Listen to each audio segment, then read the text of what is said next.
వెల్దండ మండల పరిధిలోని గురుకుల కళాశాల విద్యార్థులు మెనూ ప్రకారం భోజనం అందించడం లేదని, పురుగుల అన్నం పెడుతున్నారంటూ శ్రీశైలం హైదరాబాద్ జాతీయ రహదారిపై బైఠాయించి ధర్నా. కళాశాల ప్రిన్సిపాల్ను సస్పెండ్ చేయాలంటూ విద్యార్థులు డిమాండ్ చేస్తున్నారు.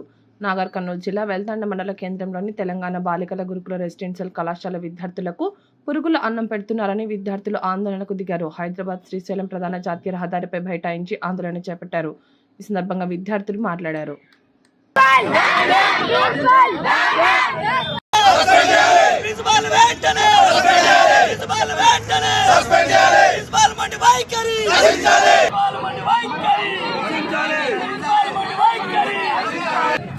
రోజు పురుగులన్నం తింటున్నాం సార్.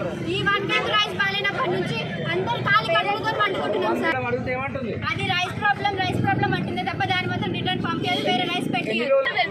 ప్రతి ఫెస్టివల్ కి మనీ తీసుకోవడం మా దగ్గర, దీవాళికి ఇవ్వండి, డొనేట్ చేయండి స్కూల్కి. దసరాకి మీరు ఇంటికి వెళ్తున్నారు, మీరేమన్నా ఇవ్వండి, డొనేట్ చేయండి స్కూల్. సార్ మీరు ఏం బతుకులమ్మా, సిగ్గుందా ఇంతలన్నా? ఎవరైనా ఒకరిని టార్గెట్ చేస్తే ఆమె వాళ్ళని పట్ట సార్, ఇంకా వేరే అసలు వాళ్ళని ఏం చేయాలి, వాళ్ళ నోటి నుంచి మాట్లాడలేకుండా వేసేది సార్.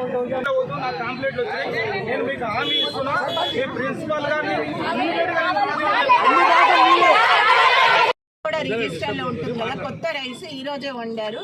అది కొంచెం అది దగ్గరికి అయింది అన్నం.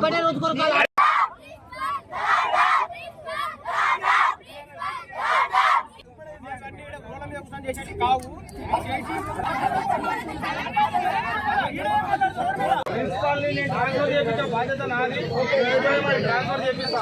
వేరే వరకు మన ఊర్లో పోతూ నాకు కంప్లైంట్లు వచ్చాయి. నేను మీకు హామీ ఇస్తున్నా, ఈ ప్రిన్సిపల్ గారిని వంట వాళ్ళకి కూడా చెప్పి రైస్ మెత్తకుందమ్మా, ఇది మళ్ళీ రిటర్న్ వాపస్ ఇవ్వండి.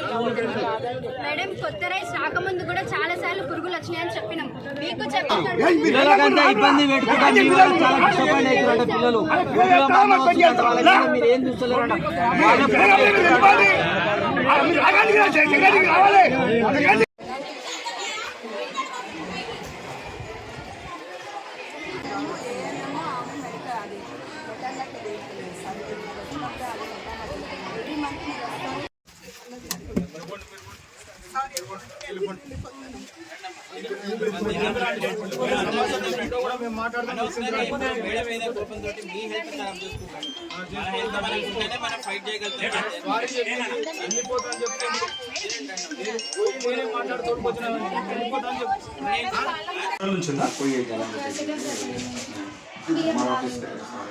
బైపీసీ నేను ఒక అమ్మాయి పూజ అని ఉంటుంది సార్ మా క్లాస్ లో.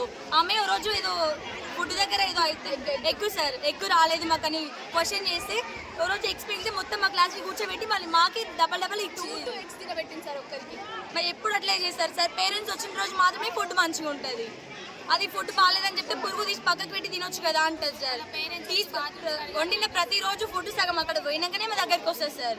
నేను కూడా తింటున్నా అంటది, అది సరిపోకపోతే నేను తింటలేను అంటది. అన్ని ఆమెని మాట్లాడుతుంది సార్. మాకు అర్థం కూడా అవుతలేదు అసలు ఏం చేయాలో.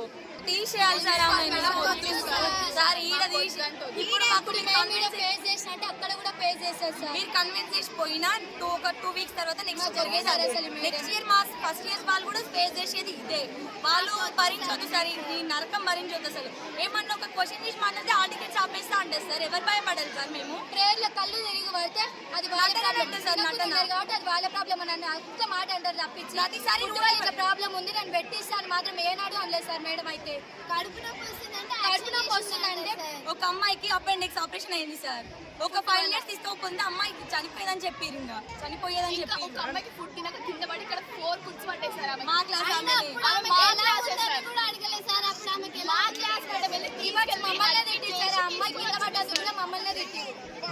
నేను సెకండ్ ఇయర్ చదువుతున్నా. మా హాస్టల్లో మాత్రం చాలా ప్రాబ్లమ్స్ ఉన్నాయి సార్. అసలు ప్రతిసారి ఫుడ్లో పురుగులు వస్తున్నాయని మేడంకి ఇది చాలా సార్లు చెప్పబట్టి అసలు గేటు తుంకి ఇట్లా రావడం కారణం కూడా ప్రిన్సిపల్ మేడమే సార్. అసలు మాకు ఫుడ్లో ఇట్లా పురుగులు వచ్చినాయి మేడం అని అంటే అది మీరు లైట్ కింద కూర్చొని తింటురమ్మా, అది మా ప్రాబ్లం కాదని చెప్తారే తప్పించి మేడం సరే నేను మంచి ఫుడ్ తెప్పిస్తా, మంచి రైస్ తెప్పిస్తా తినూరి అని మాత్రం ఏనాడు అనలేదు సార్. ఏమని అంటేనేమో పేరెంట్స్ గురించి తీసి మాట్లాడతారు సార్. ప్రతి దానికి పైసలు డొనేషన్ ఇవన్నీ తీసుకుంటారు. ఎవరైనా మా మనస్ఫూర్తిగా ఉంటేనే మేము అన్ని ఇవ్వాలి కదా సార్. మేము మా పేరెంట్స్ అంతగానే కష్టపడతారు, పైసలు లేకనే రెసిడెన్షియల్లో చదువుతాం, ప్రైవేట్లో చదివినట్టుంది మాకు. ఇప్పుడు నార్మల్గా చిన్నపిల్లలు తిన్నట్టుంది సార్. అసలు రాగి అది ముద్ద ఇట్లా ఉంటుంది కదా సార్, చేతికి నుంచి జారి ఇట్లా కింద పడుతుంది. అస్సలు తినబోద్ది అవుతలేదు. ఆడ పెట్టించుకొని ఇక్కడ పడేద్దాం అంటేనేమో అస్సలు పడేయనియరు సార్. అవే పురుగులు అన్నం తినాలి. సెకండ్ బైపీసీ సార్ బర్త్డేలకు కూడా మేడం కలెక్ట్